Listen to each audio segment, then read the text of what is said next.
Welcome, and thank you for joining us for our webinar, Open Source Licenses and Technology Commercialization, Finding Your Ideal Path. My name is Steve Gardner. I'm the National Chair of the firm's Research Institutions and Higher Education Industry team.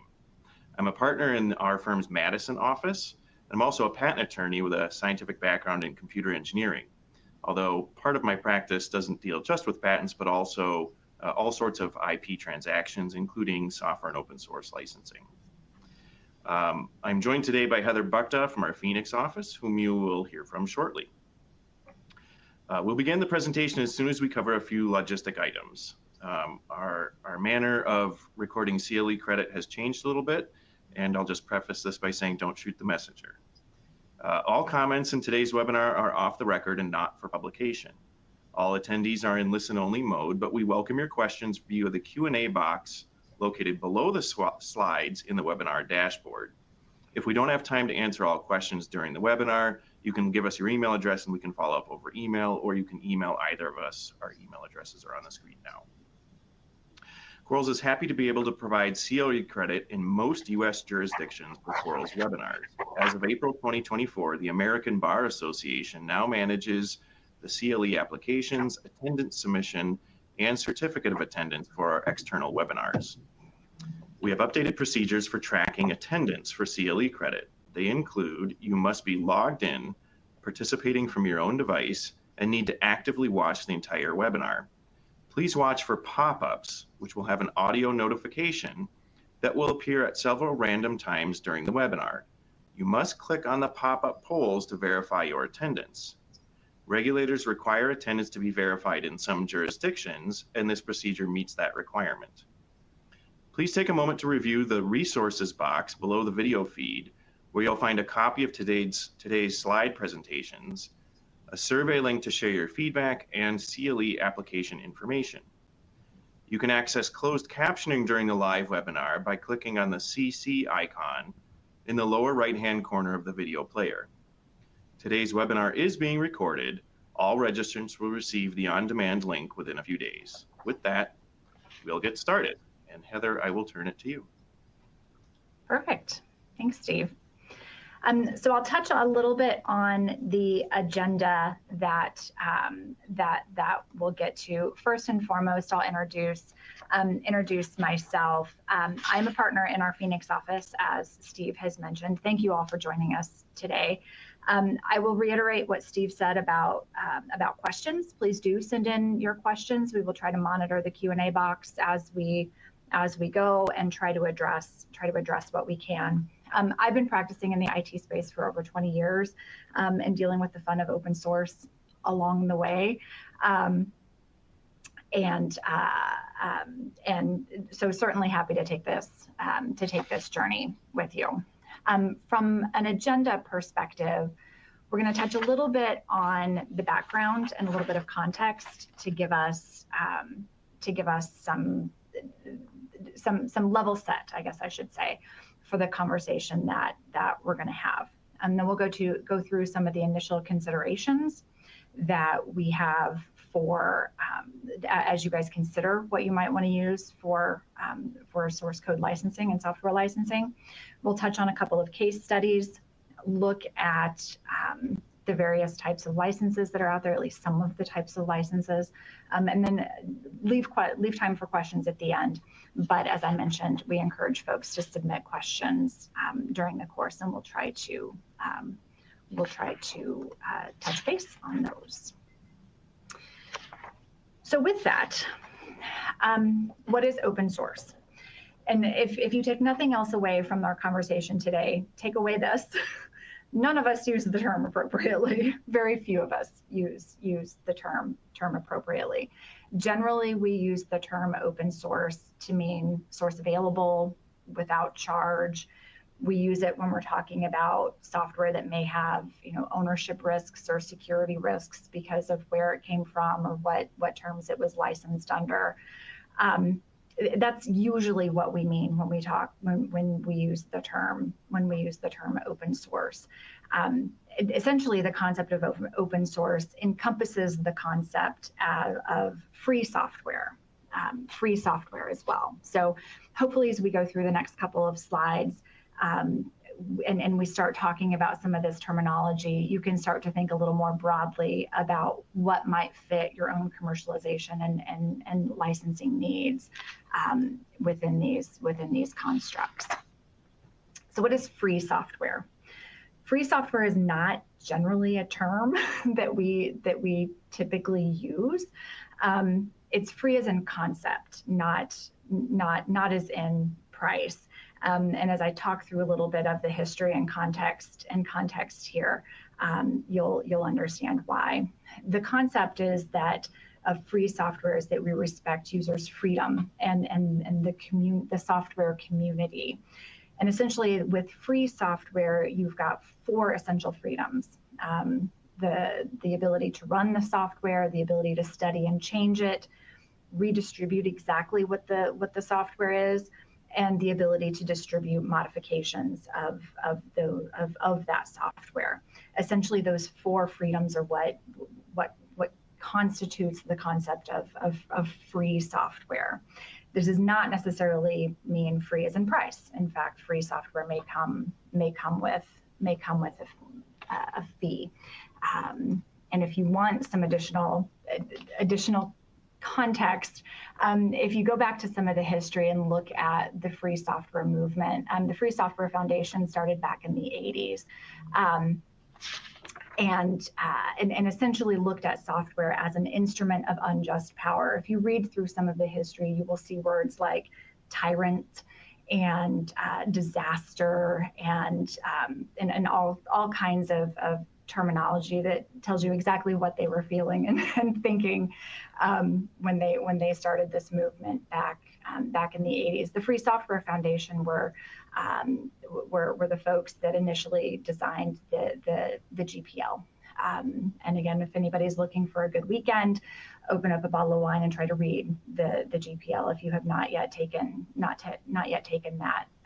that opportunity. For those of us that draft contracts for a living, it is a lesson in frustration and futility to try to figure out exactly what it is they were trying to do. And in fact, the Free Software Foundation has a particular hostility to patents. If you go to the Free Software Foundation website, they have a whole page on their philosophy. One of the articles in particular is titled "Giving the Software Field Protection from Patents." And another one of the articles on the Free Software Foundation's website is proprietary software is often malware. The theory being that proprietary software necessarily corrupts because it grants power over the software and power over the users of the software. So it is, if nothing else, an entertaining read. As a result, though, of some of the I don't know if vindictiveness is the right word, but as a result of some of the stances that the Free Software Foundation was taking, the movement splintered back in the late 90s. And the concept of what we think, of what you will hear referred to as open source, moved away from some of these philosophical values of quote unquote the free software. And in particular, those that splintered off recognized that the social activism that the free software folks were embracing was not appealing to businesses and companies at the time that were trying to commercialize and really grow their software business. And so in part, again, looking at some of the history of how the group splintered, you will actually see the phrase, they wanted to dump the demoralizing and confrontational attitude of the free software movement and focus more on the pragmatic business case grounds for just making software better in the practical sense, making it more available for folks to modify and distribute so that everybody benefited from that sharing. They weren't trying to solve the social issues that the free software movement was trying to solve. A good way to think about it is that all free software fits the definition of open source, but not all open source software is free software. And in fact, if you go to the Free Software Foundation's website, they maintain a directory of, I think, about 5,000 software components and things of that nature that sort of meet that definition of free software. When you look at the Open Source Initiative's website, there's only about 120 licenses that fit into that definition. So it's two different things. And then again, if you want some additional reading, the concept of open source was derived from the Debian social contract back in the late 90s. That will take you down a whole nother rabbit hole in terms of your Wikipedia reading. But it's interesting, and it talks about some of the big players that were involved back in the day, including Red Hat and others. So as we look then at what open source means. It means more than just source available. When you truly use the term open source, it means more than just source available. In particular, you have to meet the definition that was set forth by the Open Source Initiative to be open source. So I'll bounce back to that. In order to actually be open source, as that term is defined by the industry, the Open Source Initiative, which again was that splinter group that peeled off from the Free Software Foundation, set out this definition. It has to be free distribution, no fees or royalties, including the source code, must allow for modifications and derivatives, allow distribution under the same license, so on and so forth as you go down the list. And technically, for anything to be "quote unquote" open source, it has to meet these. It has to meet these requirements. And as I mentioned, the OSI maintains about 120 different licenses on their website that they think meets this definition. So what does that mean for us when you hear and use the term open source? You have to be very careful about what the intent of that term is. Are you talking to somebody who is really in the open source community? Are you talking to somebody who espouses more of that free software, the social activism piece of it? Are usually when most of us that are in the software space use the term open source, we just mean sort of source available, that the source code is going to be available. Sometimes we mean free. Again, if you look at the Free Software Foundation's website, they talk about the concept of free as in free speech, not free beer. I will let you all use your imagination as to what they were probably doing while they were writing the GPL, but my guess is beer was probably a big component of that. So again, when somebody's using that term open source, what are they talking about? Are they talking about that it's free as in no cost? Are they talking about that the source is just available? Or do they really mean that it's something that's being licensed under an OSI approved license? For most of us in the space where Steve and I operate, when people bring open source issues to us, that usually means somebody's doing a deal and we're trying to figure out what the security and the commercialization risks of the software are. Or somebody's doing development and we're trying to figure out, again, what the security and the commercialization risks are, and how that all will come into play as we look at the particular piece of software that we're using. Now, for purposes of our conversation, and Steve and I were talking earlier today, even though the concept of open source is a very defined term, like we all, out of force of habit, will use the term open source, whether or not we literally mean it is something that's licensed under an OSI approved license. So you will hear both Steve and I use the term open source. Again, when we use the term throughout this presentation, we're really just talking about software that is source available, generally no cost, those kinds of things. But the point being that our main takeaway for our conversation today is that open source is a particular type of contract technically speaking, it is not necessarily a particular type of software. And when you start to think of it in those terms, it really can open up paths for you and options for you in terms of commercializing what you have that you may not have considered otherwise. If you think about open source in that narrow OSI definition.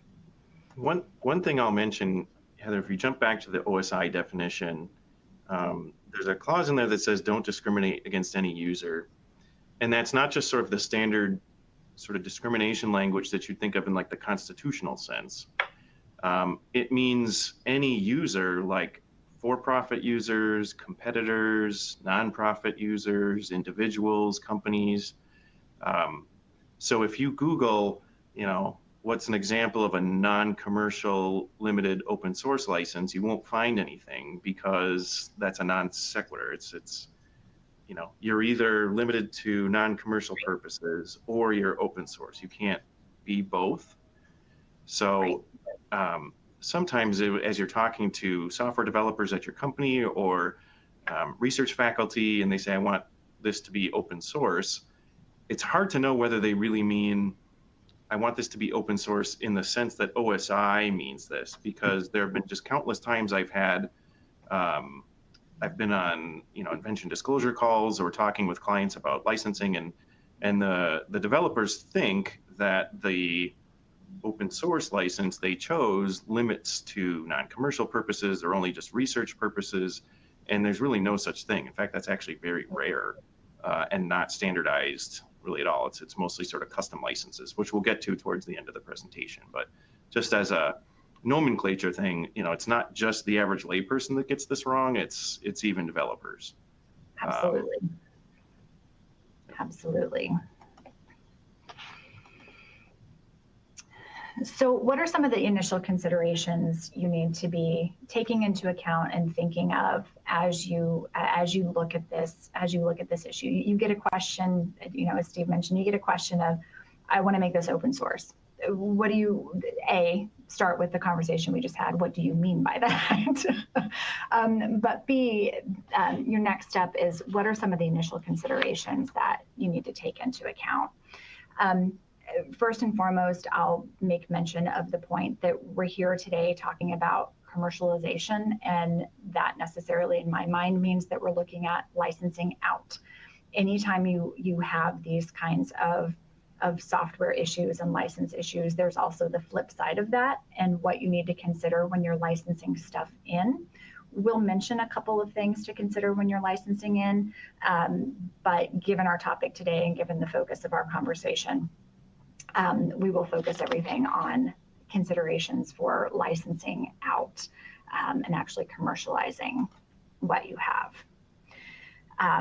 So first and foremost, we'll do a very basic primer on IP rights. It's important in this space, and as I mentioned earlier, sort of the Free Software Foundation's hostility to patents. It's important to keep in mind that difference between copyrights and patents. Copyrights, you're looking at the actual expression of an idea, the actual code that gets written, not the idea itself. And there can be many ways to express many ways to express an idea, and many copyrightable ways to code a particular algorithm. And those copyrights automatically spring into being the minute that code is written, as compared to patents, which do generally cover more the idea, the concept, the method, and have a formal application process before you actually, quote unquote, get a patent.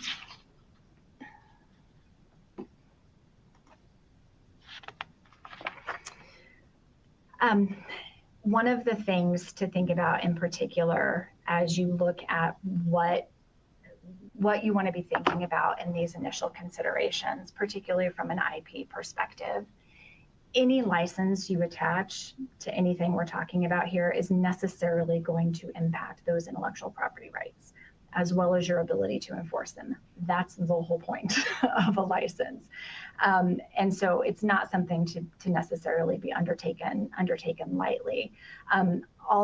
All of the typical, as we think of open source available, free software licenses, are going to cover the copyrights in the software, the code, the actual expression that we just talked about, right? The actual zeros and ones that get written. Some of the licenses that are out there are also going to cover patent rights, and as Steve mentioned, we'll get into a bit more on that later. But that initial consideration that you need to be thinking about is whatever I select for this license is going to impact my ability both to control my software as well as to enforce my rights in the software. And once I distribute this thing, that horse is out of the barn, and how am I going to effectively control my software and enforce my IP rights in that software once I make this selection? Of course, a license is typically defense to infringement. So if somebody has that license, then what does that mean for your ability to pursue anything for infringement? One thing I'll note too about this ability to control software and enforce rights, it's not really limited to an issue of whether you can enforce your IP rights against an infringer. It's a loss of control in both directions, which is sometimes surprising. So if you post a data set under like a Creative Commons license, it's very permissive, and someone takes that data set and they train AI on it, or they derive some diagnostic from it or something like that, the patent license doesn't go backwards to the person who posted that code. So, if you're collaborating in a multi-institution project and somebody uses your data to come up with something great, you have let them have that by using a true open source license. Yeah.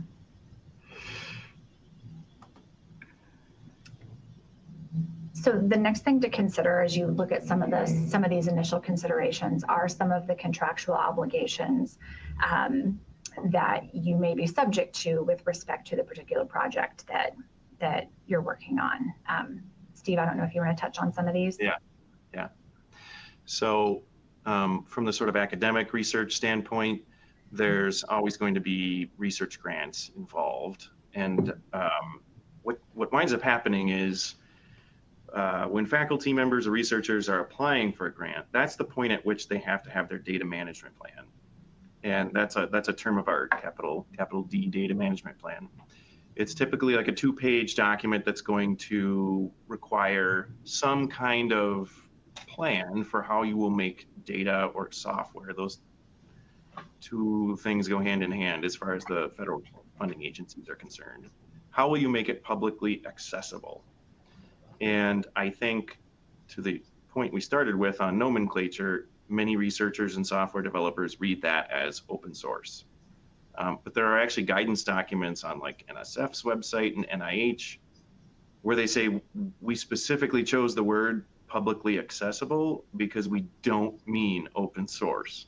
So right at the outset of the application process, I think where the point is made in terms of whether this grant will require you to open source the result of the research. That's what they call it, the result. Now, that's the general rule. There are specific programs and specific types of research that have exceptions. For example, genomics data has its own particularities for how that has to be posted, specific types of repositories and specific rights depending on what type of data it is. So you should always look to your grant award to determine what the specifics are, but as a general matter, you don't need to assume that open source is required just because there was a research grant. The same thing can happen with grants from foundations, private company collaborations. It might obligate rights and patents or copyrights. It might preclude making the results of the research open source, or might require making the results of the research open source. I know that's common when there's research collaborations and consortia involving big tech companies. They want to know from the outset that the results will be made open source. And there can be restrictions on what type of open source can be used in the project. So These are all things that are going to be more or less determined before there is IP generated. So if you are in a tech transfer office or in-house patent counsel, you're kind of looking back into some agreements, hoping you see what you hope to see. That's where I think a little bit of education to software developers and researchers could really be helpful in understanding, nomenclature to use.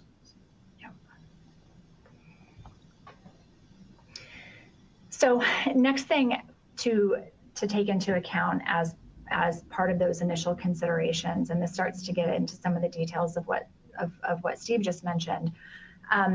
What do you actually have, right? Who owns whatever it is that is sitting in front of you that you would like to commercialize? We've just talked about the contractual obligations that may exist, that may either dictate that ownership or dictate your options in selecting your outbound license.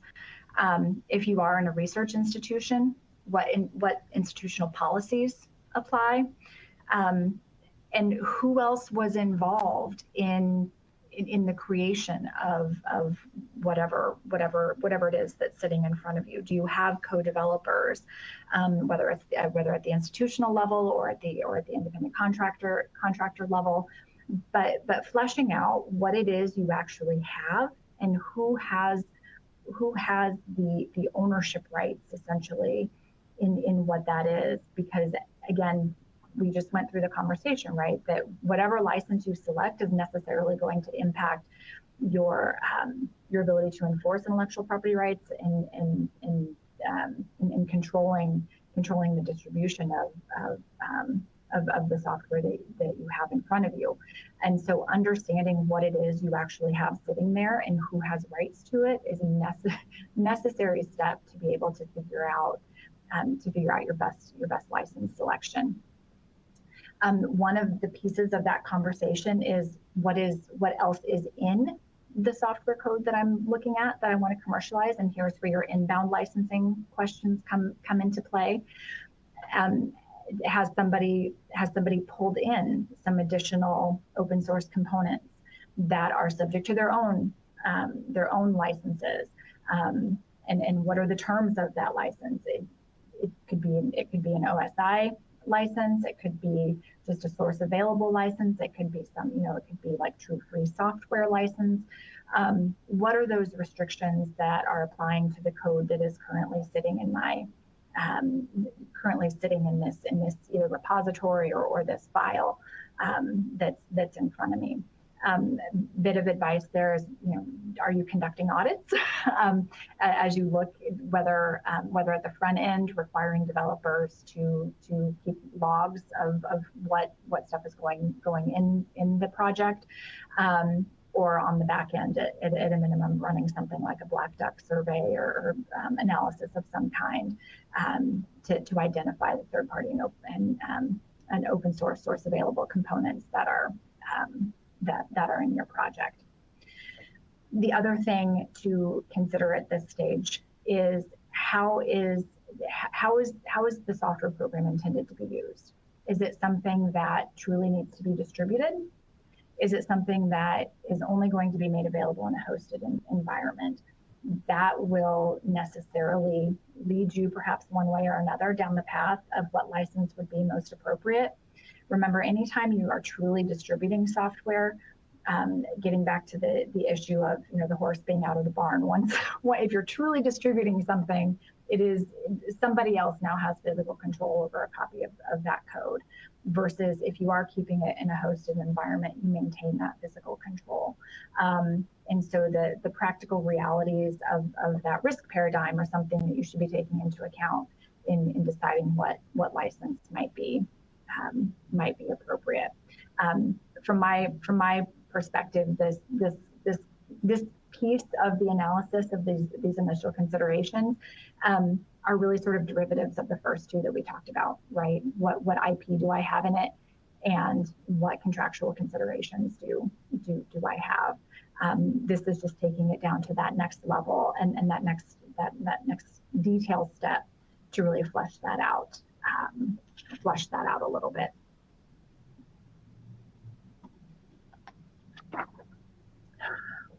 So the next thing to take into account,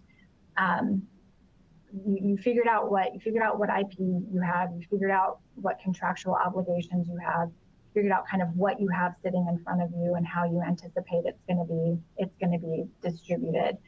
The next thing is to evaluate. We have it on here is your open source needs, right?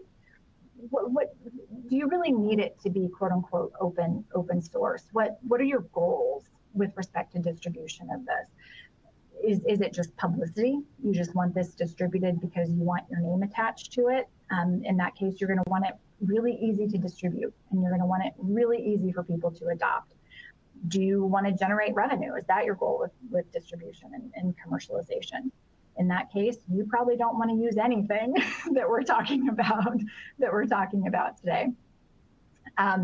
Is it something where your goal is really the betterment of society? And I don't mean that in a social activist free software way. I mean that in like a COVID way, right? Where you want it out there because there is an immediate social need that this software can meet.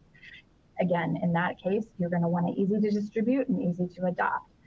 Is your goal eventually an exit strategy to sell this asset?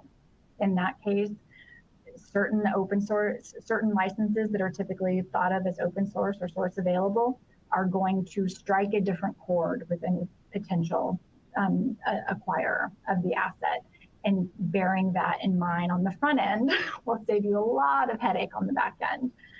If you think about that at the first part of your selection process here.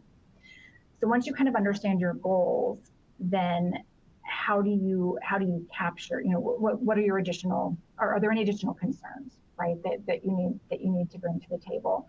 Do you have concerns about competition, right? Do you want to make sure that no competitor of yours could ever get access to this? Again, that's going to lead you down a certain path. Do you have concerns about your funding restrictions or your funding sources or your project sponsors, and taking those into account? Are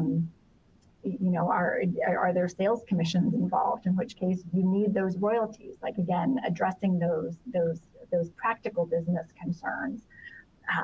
And then once you have that kind of gone through that thought process, then you can take the next step and say, okay, with these goals and with the concerns that I have, do I actually need this to be quote unquote open source as defined by OSI? Do I just want the source available because I just want it free? I just want to make sure it gets out there and is distributed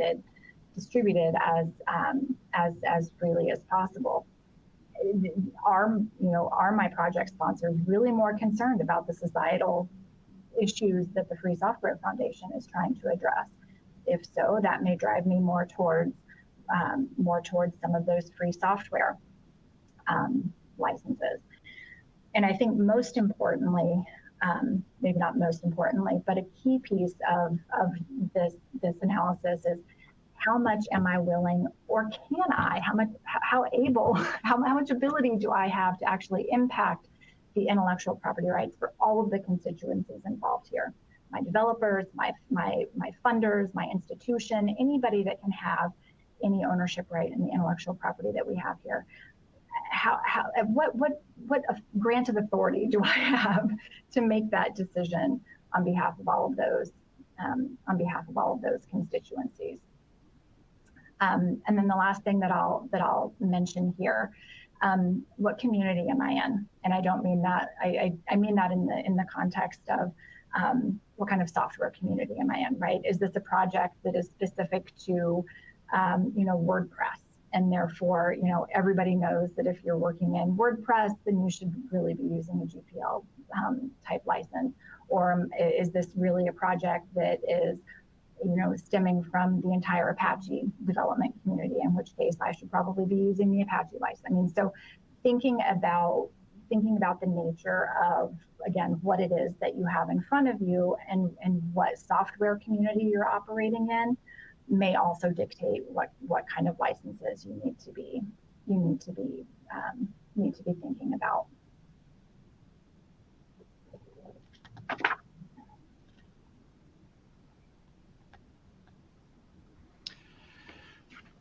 So we have another aspect of the initial considerations, which is sort of what were the circumstances around how the software was developed.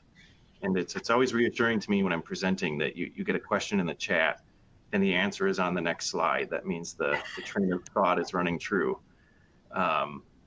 So you want to look at, first of all, do you even actually own the code? So from a developer standpoint, whether you're an individual or you've hired a company to be your software developer, or this is someone in a lab at a university, you may or may not actually own the code that you're posting. And a lot of open source licenses sort of assume you do have that right. Particularly the GPL license, which includes a grant of patent rights, says something like, you're giving a license under all of the patent claims that you have a right to give. And so if an employee is posting code and they don't own the code or the patents, it really kind of calls into question whether they're achieving what they think they're achieving. Other things to look into, like I mentioned before, is their a grant or a consortium agreement or something else. And then, your own institutional policy. I think it's probably slightly more often than not that a university or an academic institution will have an IP policy that covers software as well as inventions, meaning if someone from your institution posts code, they may not have the right to actually pass on any rights at all. They may not be doing what they think they're doing. There can be some conflicts of interest involved, which I'll talk about a little bit later on, between someone at a company or a research institution that posts code and makes an open source decision, but then they want to commercialize that and have their own startup. One of the questions that came up as well is, well, what if there's already open source in the work that's being generated?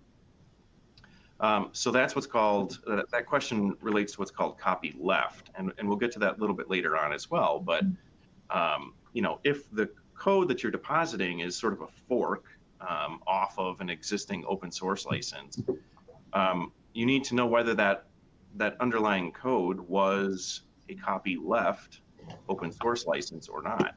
So for example, the MIT open source license is extremely permissive. You can download something off of GitHub and literally do anything you want with it. You can repost it under another license if you've modified it. Add open source licenses. There's all sorts of things that you can do.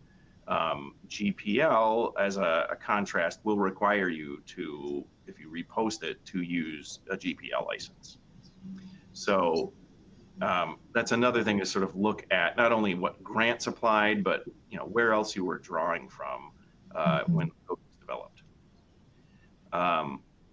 But the actual act of posting code online, whether it's open source available, what have you, can impact availability of patent rights as well. And a lot of times I think that's a point that's missed by researchers and developers. They think, okay, I'm going to post my code as open source, but I don't have anything to do with patent rights. I chose the MIT license, which doesn't have anything to do with patents. That can be prior art. Posting that code online can be prior art. It can make the invention available to the public. Could constitute a publication, depending on what sort of documentation that goes with it. So, someone who thinks they are not touching patent rights actually precluded patent rights altogether. Another thing to think about as you're looking into licensing and commercialization of IP, you think, okay, I have software, can I or do I have patent rights as well? But you also may need to take stock of what open source dependencies are included in the code. So what else did your developer take from GitHub and put into this code? Because that's almost invariably going to be a rep or warrant or appendix in a software license. And I know a lot of academic institutions won't want to make reps or warranties about what is or is not in software that's being licensed from a university or other academic center. And often that's okay to a company because they're going to redraft large parts of it anyway for like security vulnerability purposes. But if you're thinking about out licensing software, it's a good idea to take stock of that on a periodic basis, and just keep a list. Here are all the open source modules that are in this code. Yeah. So now we'll move on to what license do I choose, which is probably the question that everyone had, and we made you wait 40 minutes into the presentation. So again, kind of going back to where we started this conversation, right? From a legal perspective, you are not limited to that list of OSI approved licenses.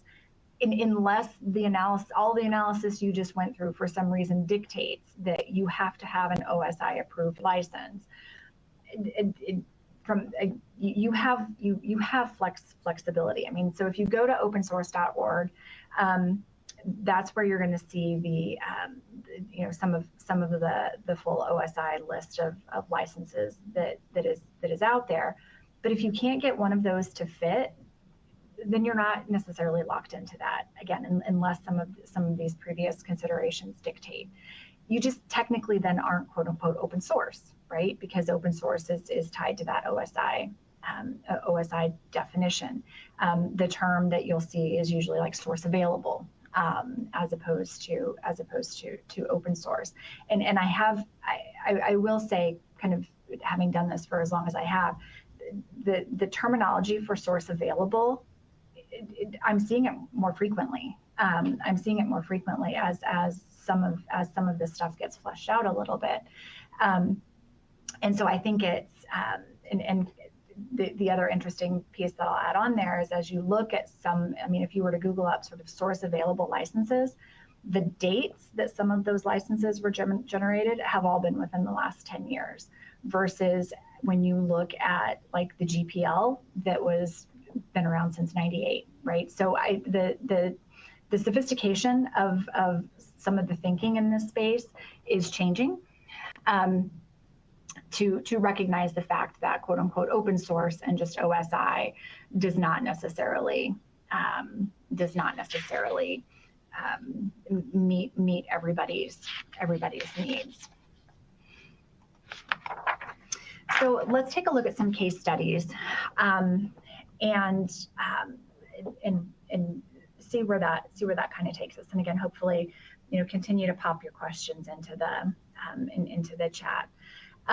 So the first case study we'll take a look at, researcher wanted a clear license or a clear statement that there was no patent license being granted, but also wanted to limit the use of the software to non-commercial use only. Now let's go back to some of the things that we've touched on. Traditionally, some of the free software stuff had a great hostility to patents, and so there would be there would be patent licenses granted.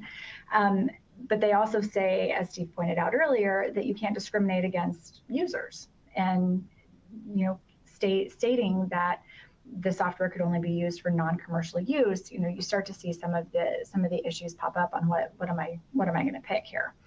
And we also wanted a disclaimer of liability, and the researcher wanted to specifically use the Creative Commons license. So we'll talk about the Creative Commons license in a little more detail towards the end of the conversation. But we went through the analysis that we all just went through. We tried to avoid any open source license and any OSI initiative licenses that contained any kind of patent license, and looked for disclaimers of liability and so on and so forth. What we ultimately determined is that we really didn't care if it was quote unquote open source. We just really were more focused on the fact that that we wanted that purpose limitation to non-commercial use only. So where we ended up, even though the original request was, I need an open source license, ultimately we really just wanted to protect commercialization while still making the source available. So one of the things that's out there, and it's something that I encourage people to go take a look at, is the Commons Clause. Heather Meeker is fairly widely known in the open source, in the legal open source community. And she came up with this Commons Clause, which is essentially a non-commercialization clause that sits on top of any open source license. So you can pick an OSI license, slap her Commons Clause on top of it, that gets you your non-commercialization, and you kind of end up with where you want to be. The issue with this, again, technically you're not quote unquote open source, right? Because this non-commercial restriction discriminates against the type of user, and that's something that the OSI does not approve of. But you can there's pieces that you can plug and play out there to get you where you might want to be if your main goal is non-commercialization, using kind of a standard OSI license, but then adding some stuff to it to get you that non-commercial piece. You just technically then can't say that it's open source.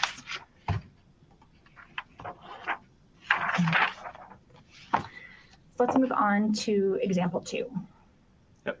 So this is an example of sort of how a conflict came up due to researchers not really paying a ton of attention to what the result would be of their open source choices.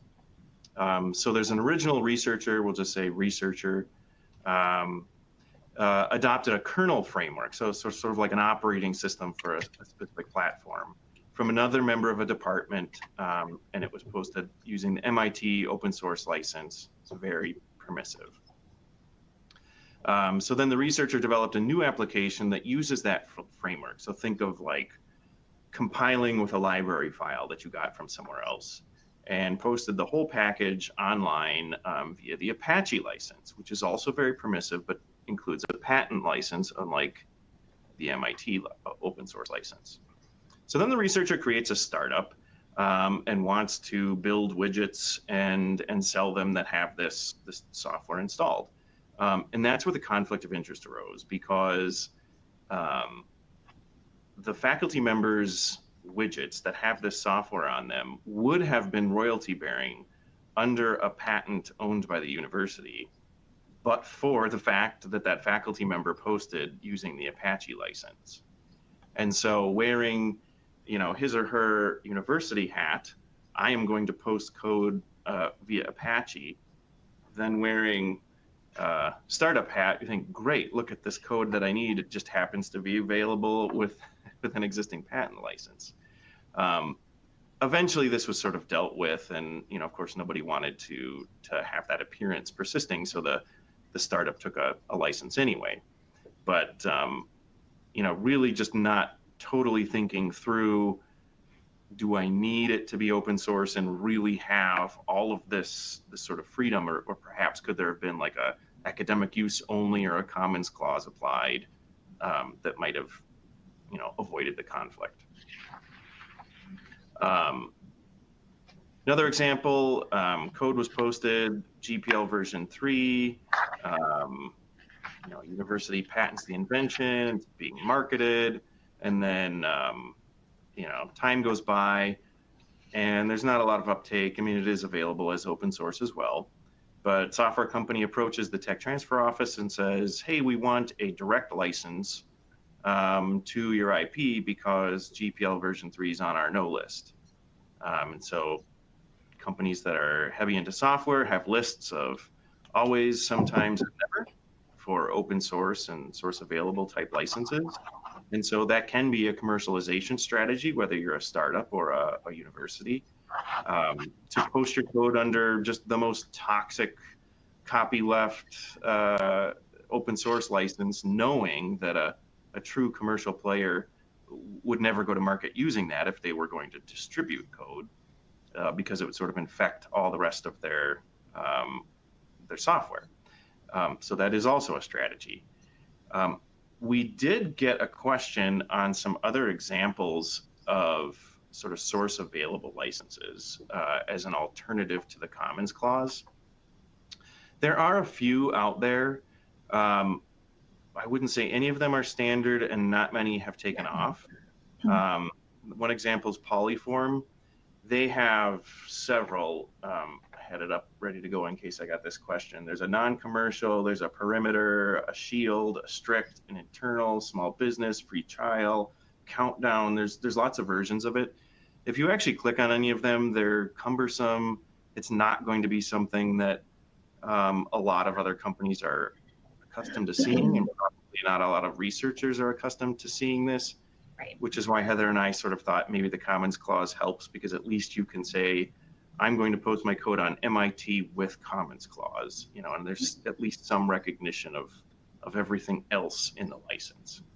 Yeah. So I haven't seen Polyform take off. They're a little cumbersome. I mean, they make sense. They could be usable. I think there's options. Yeah, and the other thing about Polyform, at least their non-commercial license, it does include a patent license as well, and so that is something to take into account. But I would reiterate something that Steve that you just said, which is they're out there, but they are not as widely known. And so when you start to, you've got a bit of education there when it comes to who you're working with. The other thing that I'll just mention there, a lot of the commentary that you'll see out there, and Steve mentioned it in the context of GPL3, companies that are looking to acquire a license will have, you know, like a yes, no, and maybe categorization of software licenses. Some of them get to be a little more, like a lot of the commentary you'll read. And in fact, the Heather Meeker's summary of her Commons Clause will say, you know, I've heard that this is bad. Like there's a lot of terminology used in this space where people are making subjective judgments about the stuff that's out there, and just bear in mind as you read through that those are all subjective judgments, and whether or not something is good or bad. It really depends on the context. There's no one size fits all. I do want to touch on one of the other questions, because I know we've only got about 7 minutes left, and that is with respect to the Creative Commons, because I get this question a lot. I get this question a lot about can't I just use the Creative Commons license for my software distribution? And when you go, I suppose the answer is yes, right? You could, and I've seen it done. The problem with that and the issue with that, and actually even when you go to Creative Commons itself and you look at their commentary, they expressly say it is not designed for software, and they don't recommend it for software. They recommend they send people over to the OSI website. The only reasons that I have gleaned from that is because when you look at the language of the Creative Commons license, it doesn't really fit software. You can make it fit, but the rights that it mentions, just the language of it itself does not fit a typical software license, software commercialization scenario. And what that then means is that it's hard for your licensees to deal with.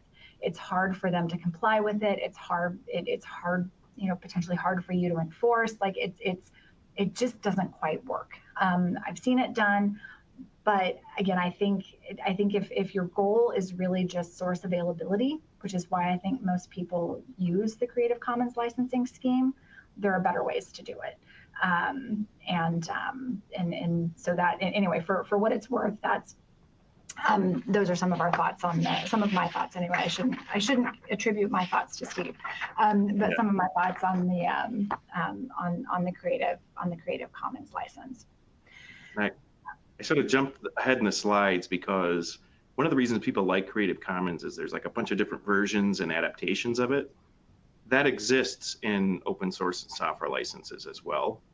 Like BSD is an example. You can have a variety of iterations of that. Even GPL has several different versions of it. So if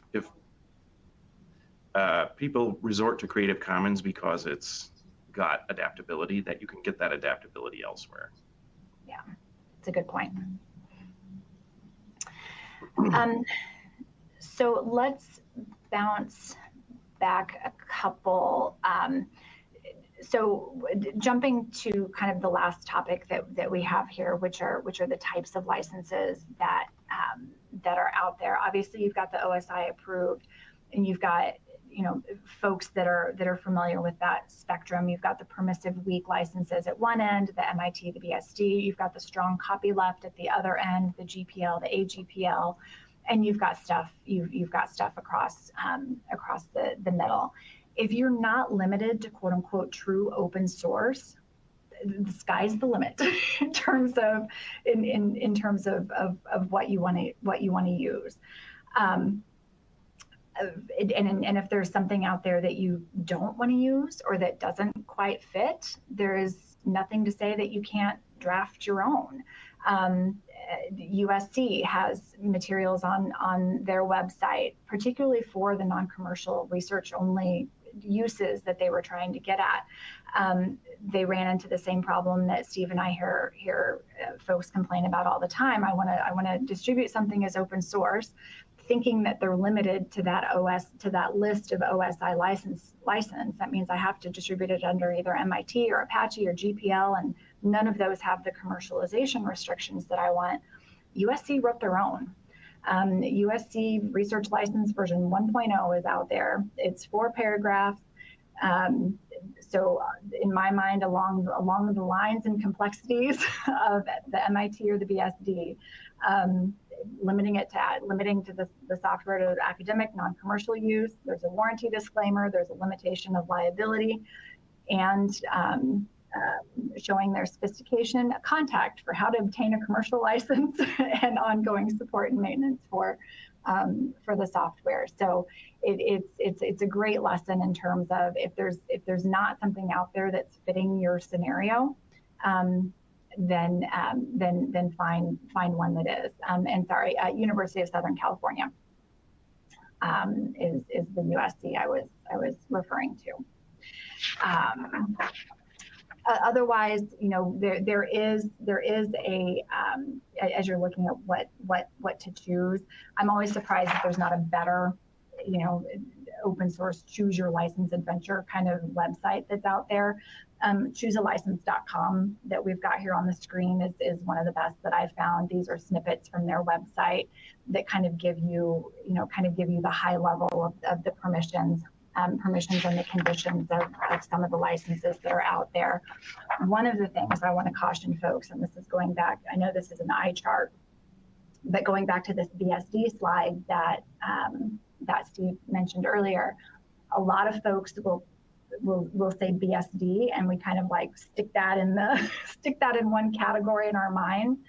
There are you need to be a little more specific if you're just depending on what you're talking about, because if you look at, for example, 2 of the BSD licenses that are on here actually address patent use, one favorably and one not favorably, depending on your position. And so it's important to again really understand what your goals are and what your needs are with respect to the license that you have. The last thing that I wanted to touch on, I know we're almost at the top of our hour, but we got a question on this as well. And I apologize, I cannot remember where I pulled this graphic from, so I apologize to the copyright gods for not providing credit from where I pulled this. But GPL, the viral effect of GPL is one of the issues that companies have with copyleft licenses. And with GPL in particular, and there are a couple of other open source initiative licenses where this is true. the viral effect is, as you can see here, when you have one component that is GPL, that necessarily encompasses the rest of the project. And from that perspective, that's why why a lot of businesses don't like that GPL license, because it does have that viral effect. And that on the GPL, there was one other question. If you are the original depositor, you have a researcher that deposited their own original code as a GPL license. You, the depositor, are not stuck in that viral copyleft requirement. You, as the owner of that software, can always license it under any other license you want. It's not a mutually exclusive thing if you are the original copyright holder. So you'll find on GitHub there's code that'll be posted under 3 different open source licenses, and you can draft your own bespoke non-exclusive license outside of that as well. So the virality doesn't work backwards, just forwards. Yep. And I think it's worth mentioning, and I know we're at the top of our hour, and I appreciate everyone's time and attention, but there are some additional licenses out there, and you can't judge a book by its cover. So for example, a license called the Academic Free License, you would have certain expectations about what the Academic Free License does and grants. And in fact, the Academic Free License not only allows commercial sales, but also conveys patent rights, which is kind of the opposite of what you would think. So again, as you're looking at some of your licensing choices out there, pay attention to your needs, pay attention to your choices, and don't feel like you're necessarily stuck with just that OSI list. There are an unlimited amount of things you could do to meet your end goals. With that, I think we are at the top of our hour. To the extent that there were questions that we didn't get to, we're certainly happy to follow up on those. But otherwise, thank you for your time and attention today. Steve, thank you for kicking us off and hosting, as it were. And we'll see everyone soon.